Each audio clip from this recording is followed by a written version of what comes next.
بسم الله الرحمن الرحیم الحمد للہ والصلاة والسلام علی رسول اللہ وعلی آلہ واصحابہ اجمعین اما بعد۔ ناظرین کرام، السلام علیکم ورحمۃ اللہ وبرکاتہ۔ منتخب احادیث کے عنوان سے اس پروگرام کے ہمراہ ہم آپ کی خدمت میں حاضر ہیں، اور اس سے قبل گزشتہ ملاقات کے موقع پر ہم پڑھ رہے تھے وہ حدیث کہ جس کا نمبر ہے ہمارے اس سلسلے میں حدیث نمبر 10، اور جو کہ صحیح مسلم میں موجود ہے کہ جہاں اس کا نمبر ہے 1015 کتاب الزکاة۔ مزید یہ کہ اس حدیث کا جو کچھ مضمون ہے،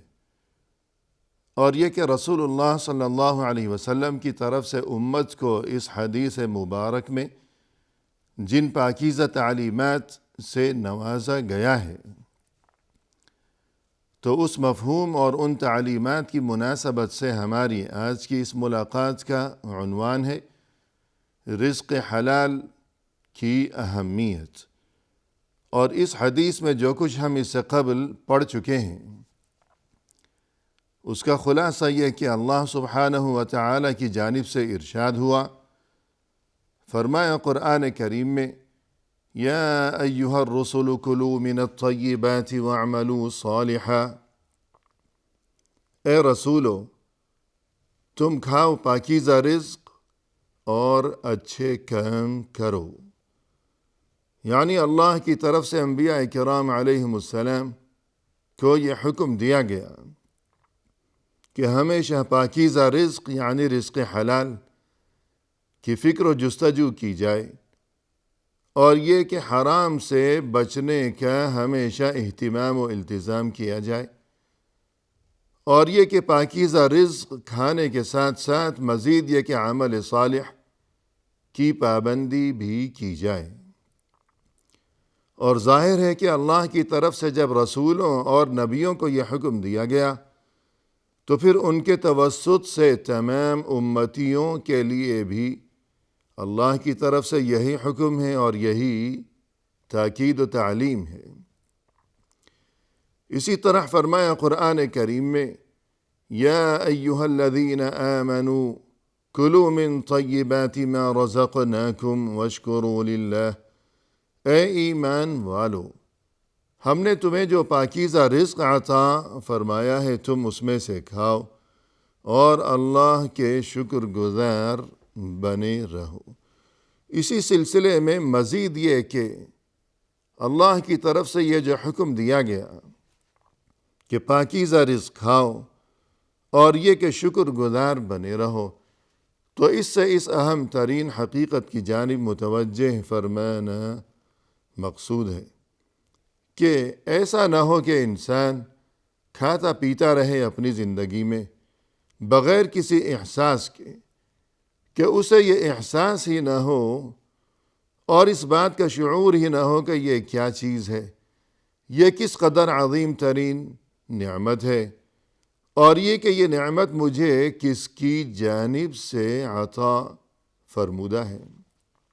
تو ایسا نہیں ہونا چاہیے،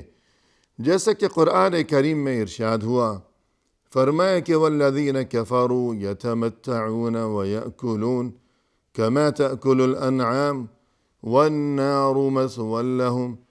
وہ لوگ جنہوں نے کفر کیا ہے ان کی کیفیت تو یہ ہے کہ وہ نعمتوں سے فائدہ اٹھاتے ہیں، اور وہ کھاتے ہیں جس طرح چوپائے بھی کھایا کرتے ہیں، اور پھر یہ کہ آخر ان کا انجام جہنم کی آگ میں ہے، ان کا آخری ٹھکانہ۔ یعنی یہ تو کافروں کا شیوا ہے، اور یہ کافروں کی علامت ہے کہ کھانا پینا اور اللہ کی عطا فرمودہ ان تمام قیمتی نعمتوں سے لطف اندوز ہوتے رہنا، لیکن نہ تو کوئی احساس ہو اور نہ تو کوئی فکر ہو کہ یہ نعمتیں کس کی طرف سے عطا فرمودہ ہیں، اور یہ کہ وہ جو کوئی بھی منعم ہے اور محسن ہے اس کا مجھ سے کیا تقاضا ہے، اور میرے لیے اس کی طرف سے کیا احکام ہیں اور کیا تعلیمات ہیں۔ لہذا مسلمان کو چاہیے کہ وہ جب بھی کچھ کھائے یا جب بھی وہ کچھ پیے تو اسے اس بات کا احساس ہونا چاہیے کہ یہ اللہ کی طرف سے عطا فرمودہ یہ قیمتی ترین نعمت ہے، یہ اللہ کی طرف سے عظیم ترین انعام ہے اور یہ احسان ہے۔ لہذا اس احساس اور اس شعور کی وجہ سے مسلمان کو چاہیے کہ وہ جب کچھ کھائے پیے تو اللہ کے نام سے کھانا پینا شروع کرے اور کھانے سے فراغت کے بعد پھر اللہ کا شکر ادا کیا کرے، جیسا کہ قرآن کریم میں فرمایا ان تکفروا فإن اللہ غنی عنکم ولا يرضى لعباده الكفر وَإِن تَشْكُرُوا يَرْضَهُ لَكُمْ، فرمائے کہ اگر تم ناشکرے بنے رہو گے تو اللہ تو تم سے بے نیاز ہے، ناشکری کرو گے تو اللہ کا کوئی نقصان ہونے والا نہیں ہے، تمہارا اپنا ہی نقصان ہوگا، اور اگر یہ کہ تم اللہ کا شکر ادا کرتے رہو گے تو پھر یہی وہ چیز ہے کہ جسے اللہ پسند فرماتا ہے تمہارے لیے، یعنی اللہ کو یہ بات پسند ہے کہ اس کے بندے شکر ادا کیا کریں۔ رسول اللہ صلی اللہ علیہ وسلم نے ارشاد فرمایا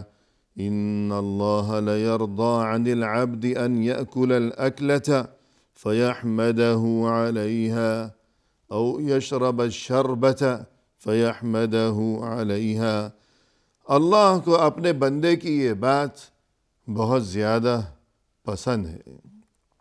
کہ بندہ جب بھی کچھ کھائے تو اس پر اللہ کا شکر ادا کیا کرے، اور یہ کہ جب بھی بندہ کچھ پیے تو اس پر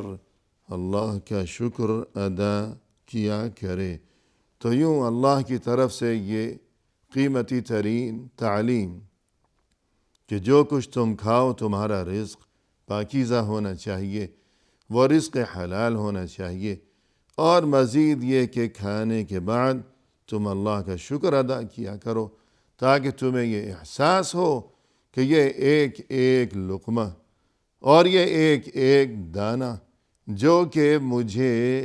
نصیب ہے یہ خود بخود نہیں ہے، بلکہ یہ اللہ کی طرف سے عظیم ترین نعمت ہے اور اس کا یہ بہت بڑا احسان ہے، اور اس احسان کا تقاضا یہ ہے کہ میں زندگی بھر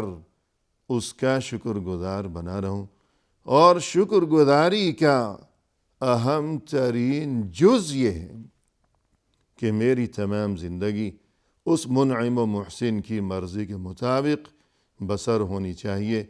میرا ہر عمل اس کی تعلیمات کے مطابق ہونا چاہیے۔ اور اس کے بعد اس حدیث میں آگے فرمایا رسول اللہ صلی اللہ علیہ وسلم نے ثم ذکر الرجل، رسول صلی اللہ علیہ وسلم نے یہ تذکرہ فرمایا، یعنی راوی یہ کہہ رہے ہیں کہ رسول صلی اللہ علیہ وسلم نے اس حدیث میں مزید یہ بات بھی ارشاد فرمائی یطیل السفر اشعث اغبر یمد یدیہ الی السماء یا ربی یا رب ومطعمہ حرام ومشربہ حرام وملبسہ حرام وغذی بالحرام فأنى يستجاب له۔ فرمایا رسول اللہ صلی اللہ علیہ وسلم نے کہ کوئی شخص ہے جو کہ طویل سفر کی صعوبتیں برداشت کرتا ہوا کہیں سے چلا آ رہا ہے، اور یہ کہ اس طویل سفر کی وجہ سے اس کی حالت اس قدر بگڑی ہوئی ہے کہ اشعث اغبر، کہ اس کے بال بکھرے ہوئے ہیں، اور یہ کہ اس کا لباس اور اس کا جسم غبار آلود ہے، پھر مزید یہ کہ وہ اپنے دونوں ہاتھ آسمان کی جانب بلند کیے ہوئے اللہ سے یوں فریاد کرتا چلا جا رہا ہے کہ یا رب یا رب، اے میرے رب اے میرے رب، لیکن اس نے جو کچھ کھا رکھا ہے وہ حرام ہے، اور اس نے جو کچھ پہن رکھا ہے وہ بھی حرام ہے، جو کچھ پی رکھا ہے وہ بھی حرام ہے، اور جس غذا پر اس کی پرورش ہوئی ہے وہ بھی حرام ہے۔ فَأَنَّى يُسْتَجَابُ لَهُ، تو اب اس کی دعا کیسے قبول کی جائے؟ تو کس قدر نازک ترین ہے یہ معاملہ، یعنی یہ انسان قبولیت دعا کے لیے جو بھی چیزیں ہوا کرتی ہیں کہ جو اس سلسلے میں مفید ثابت ہوا کرتی ہیں، وہ تمام چیزیں، وہ تمام اسباب اس میں موجود ہیں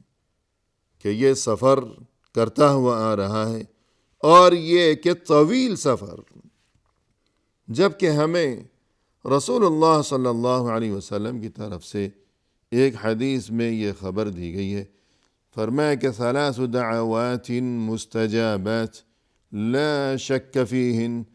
3 آدمی ایسے ہیں کہ ان کی دعا ضرور قبول کی جاتی ہے، اور یہ کہ ان کی دعا کی قبولیت میں کوئی شک نہیں ہے۔ کون ہیں وہ 3 آدمی؟ دعوت المظلوم، مظلوم کی بد دعا، دعوت المسافر، مسافر کی دعا، یعنی مسافر اگر دعا مانگے یا تنگ آ کر کسی کے لیے بد دعا کرے، اور یہ کہ وَدَعْوَةُ الْوَالِدِ عَلَى وَلَدِ، والد، اور ظاہر ہے کہ والد میں والدہ اور والد دونوں ہی شامل ہیں، یعنی والدین، ماں باپ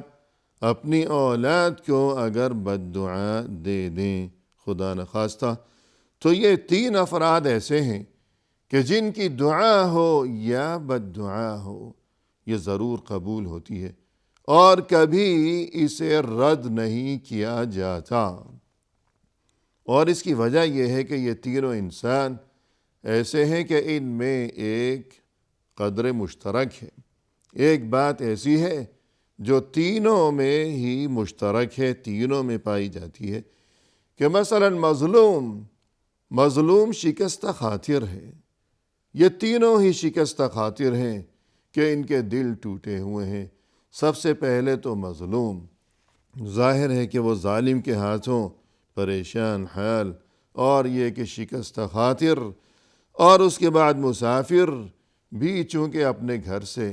اپنے وطن سے، اپنے عزیز و احباب سے وہ دور رہتا ہے پردیس میں، تو اس وجہ سے اس کا دل اداس اور بجھا سا رہا کرتا ہے۔ اور اسی طرح یہ والدین، کہ والدین کو اپنی اولاد کے ساتھ جو محبت ہوا کرتی ہے وہ اس قدر مضبوط اور اس قدر خالص محبت ہوا کرتی ہے کہ اس میں کوئی غرض نہیں ہے، اپنا کوئی مفاد اس میں نہیں ہے۔ تو ایسی محبت، اس قدر خالص محبت کے باوجود اگر کبھی والدین کی زبان سے اپنی اولاد کے لیے بد دعا نکل گئی ہو تو اس کا لازمی مطلب یہی سمجھا جائے گا کہ ایسی بدبخت اولاد ہے وہ، اور یہ کہ اولاد نے اتنا دل دکھایا ہے اپنے والدین کا کہ آخر تنگ آ کر نوبت یہاں تک جا پہنچی کہ والدین نے کوئی بد دعا دے ڈالی ہو۔ تو یہ 3 افراد ایسے ہیں کہ ان کی دعا ہو یا بد دعا ہو اسے رد نہیں کیا جاتا، اور انہی تینوں میں سے مسافر بھی ہے۔ تو اس حدیث میں فرمایا کہ وہ طویل سفر کی صعوبتیں برداشت کرتا ہوا چلا آ رہا ہے، اور دوسری بات یہ ہے کہ اس نے اپنے ہاتھ بھی آسمان کی جانب بلند کر رکھے، ہاتھ اٹھا کر فریاد کر رہا ہے کہ یا رب یا رب، اور یہ ہاتھ اٹھا کر دعا کرنا، یہ چیز بھی دعا کی قبولیت کے اسباب میں سے ہے، اور یہ کہ دعا کے آداب میں سے ہے کہ جس طرح رسول اللہ صلی اللہ علیہ وسلم نے ارشاد فرمایا ان اللہ تعالی حیی کریم یستحی من عبده اذا رفع یدیہ الیہ ان یردہما صفرا فرمایا رسول اللہ صلی اللہ علیہ وسلم نے کہ اللہ سبحانہ و تعالی تو بہت ہی باحیا ہے، اور یہ کہ اللہ انتہائی کریم ہے، مہربان ہے۔ لہذا اگر کوئی بندہ اللہ کی جانب اپنے ہاتھ اٹھاتا ہے، یعنی دعا کے لیے اٹھاتا ہے، تو اس کے ہاتھوں کو خالی لوٹاتے ہوئے اللہ کو شرم محسوس ہوتی ہے۔ تو اس سے یہ بات سمجھ میں آئی کہ دعا کے وقت اپنے دونوں ہاتھ اٹھانا یہ بھی آداب دعا میں سے ہے اور اسباب قبولیت دعا میں سے ہے۔ تو یہ شخص اپنے دونوں ہاتھ بھی اٹھائے ہوئے ہیں، اور اس کے علاوہ یہ کہ پکار بھی رہا ہے۔ مزید یہ کہ اس پکار اور فریاد کے ساتھ ساتھ یہ کہ بال بکھرے ہوئے، جسم اس کا غبار آلود، الغرض اس کی صورتحال تو ایسی بنی ہوئی ہے کہ اس کی دعا اور فریاد تو اللہ کے ہاں فوراً قبول ہونی چاہیے۔ لیکن فرمایا کہ اس نے جو کھا رکھا ہے وہ حرام، جو پی رکھا ہے وہ حرام، جو پہن رکھا ہے وہ حرام، پرورش جس رزق پر اس کی ہوئی ہے، جس آمدن پر ہوئی ہے وہ بھی حرام، تو پھر اس کی دعا کیسے قبول ہو؟ رسول اللہ صلی اللہ علیہ وسلم نے ایک موقع پر ارشاد فرمایا، اطب مطعمک تکن مستجاب الدعوہ، تم ہمیشہ پاکیزہ رزق کھایا کرو، رزق حلال کھایا کرو، تو اس کا نتیجہ یہ ہوگا کہ تمہاری دعائیں قبول کی جائیں گی۔ رزق حلال کھائے گا انسان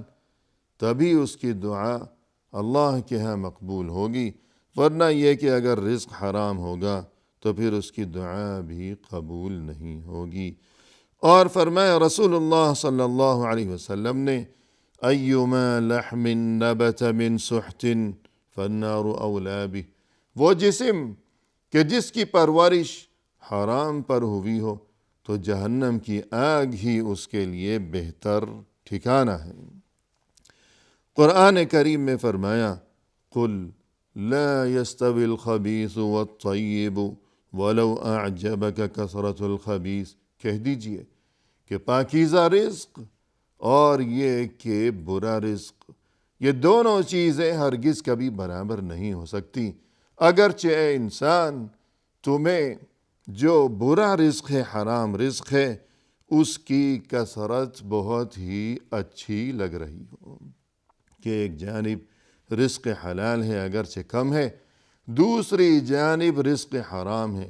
اور اتنا زیادہ ہے، اور اس کے دروازے یوں کھلے ہوئے ہیں کہ وہ رزق حرام خود بخود امڑ کر چلا آ رہا ہے۔ لیکن ہمیں یہ بات یاد دلائی گئی قرآن کریم میں کہ یہ دونوں چیزیں، یعنی رزق حلال اور رزق حرام، یہ کبھی برابر نہیں ہو سکتے۔ لہذا حرام سے بچنے کا ہمیشہ اہتمام ہو اور رزق حلال کی ہمیشہ فکر و جستجو ہونی چاہیے۔ اسی کے ساتھ محترم ناظرین، آج کی اس ملاقات میں ہم آپ سے اجازت کے طلبگار ہیں۔ فی امان اللہ، وآخر دعوانا ان الحمد للہ رب العالمین۔